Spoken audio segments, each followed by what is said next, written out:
Orang yang kecerdasan emosinya rendah, antara lain, ini saya tidak bilang semua, cirinya adalah yang pertama, cenderung mencari kesalahan pada orang lain.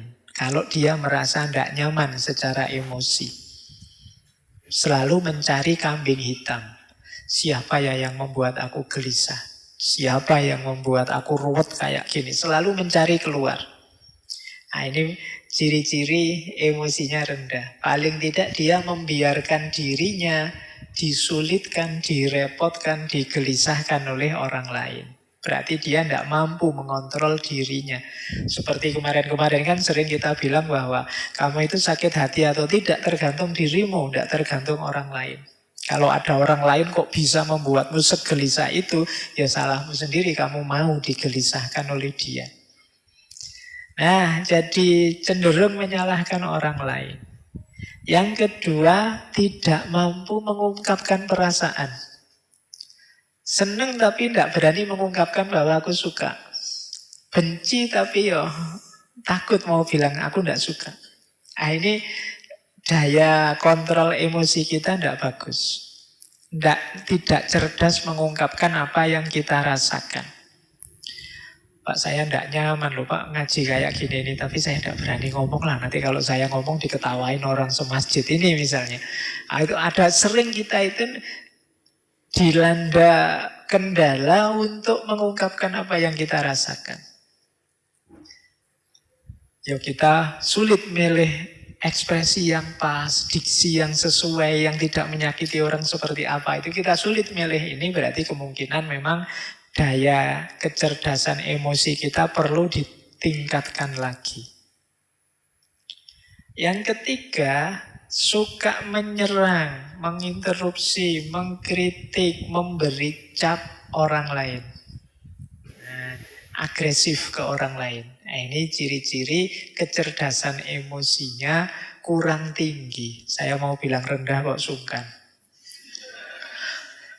Jadi ya, jangan suka nyerang orang lain. Ini alamat apa? Dia kesulitan untuk berempati atau memahami atau mengerti perspektif yang diambil orang lain. Jadi dia hanya merasa satu-satunya yang benar ya versiku. Akhirnya yang lain dianggap salah semua, dikritiki, diserang terus yang lain. Nah, ini kemampuan kelola emosinya rendah. Yang keempat, suka memberi analisis rasional berlebihan menanggapi ungkapan perasaan orang lain.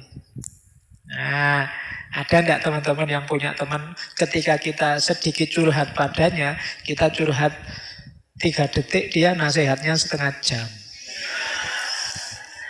Ya.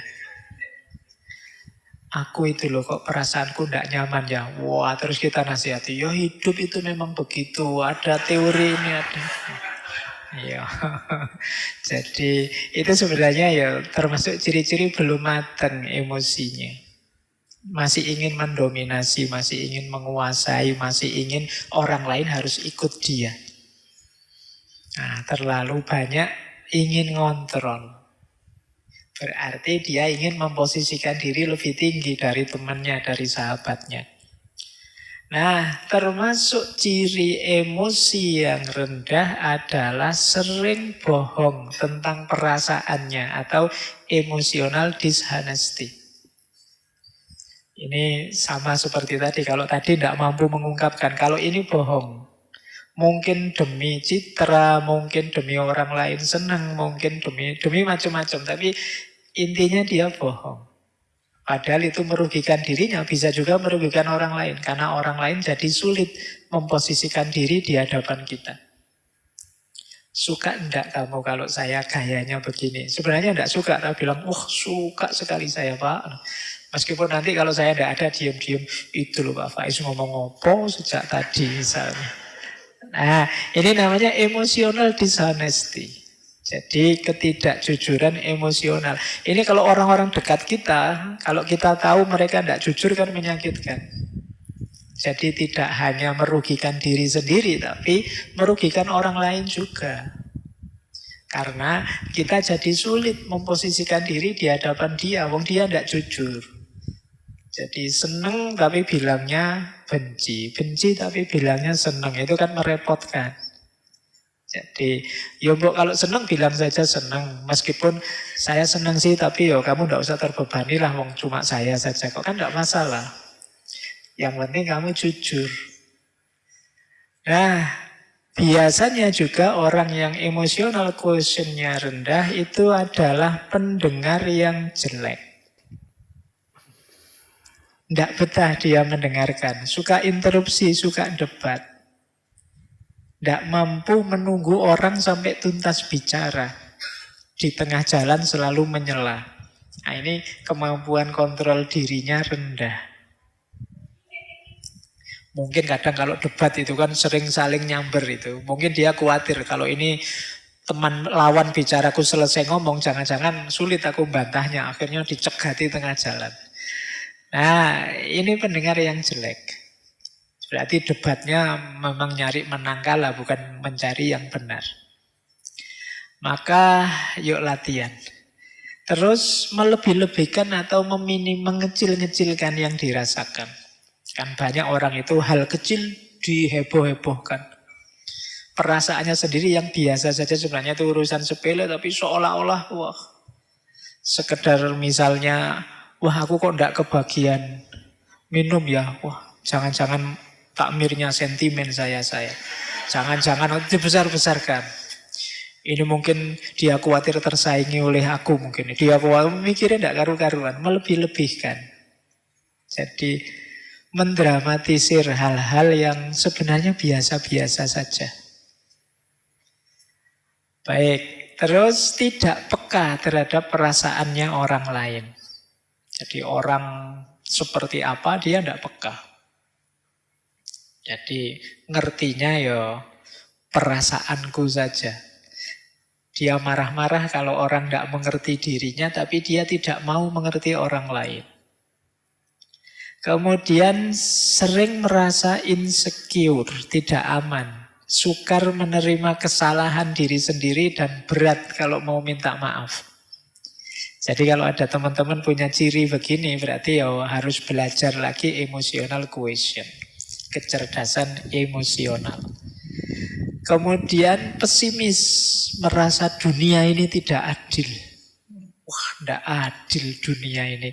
Ya, orang kaya kok tambah kaya, aku kok tambah miskin. Misalnya. Kan sering yang mengeluh begitu kan banyak. Tidak adil Allah ini. Kadang-kadang Allah juga dimarahi. Nah, ini hidup pesimis. Apa maunya Allah itu? Saya kemarin baca di mana itu.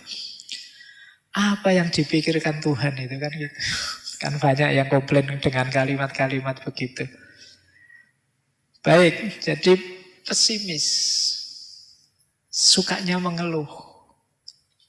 Yang dilihat yang buruk-buruk, yang jelek-jelek saja. Ini ciri-ciri emosional kecerdasannya rendah. Kemudian kaku, tidak luwes. Jadi sulit beradaptasi terhadap perubahan-perubahan dalam hidup. Orang yang kaku itu kan berat, mudah patah. Maka jadilah orang yang tangguh. Tangguh itu bukan berarti kaku. Kalau pakai ilustrasi biasanya orang berilustrasi kayak sabuk. Sabuk itu kan lentur. Jadi kadang-kadang dipakai di gigi satu ya bisa, di gigi dua bisa. Kalau kita sedang kerempeng ya masih bisa pakai yang gigi paling awal. Nanti kalau sudah agak makmur bisa. Luwes sabuk itu dipakai seperti apa saja bisa. Karena apa? Dia lentur. Beda dengan yang kaku. Tombak misalnya. Itu kan tidak bisa dilipat. Tidak bisa ditekuk. Kalian bawa tombak naik motor ya malang-malang tidak karu-karuan. Karena apa? Kaku, mudah patah. Tapi kalau pakai sabuk gampang.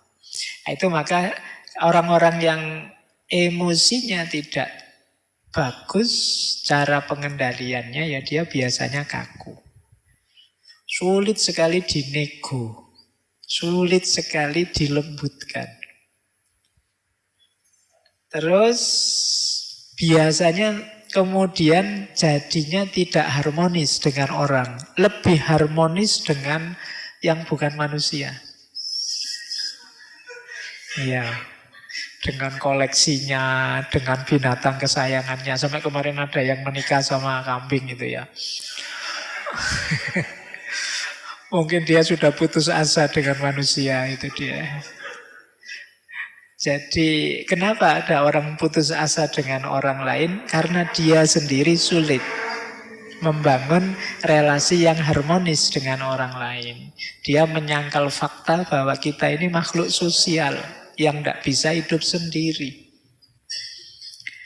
Nah, jadi itu di antara ciri. Kalau ada orang kok lebih sayang dengan motornya, dengan mobilnya daripada keluarganya, anaknya, istrinya, itu kemungkinan ada masalah dalam relasi.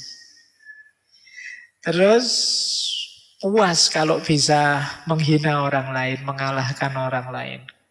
Kadang-kadang dibela-belain dengan bikin hoax, bikin kebohongan. Yang penting musuhku kalah. Nah, ini berarti orang yang lemah secara emosi.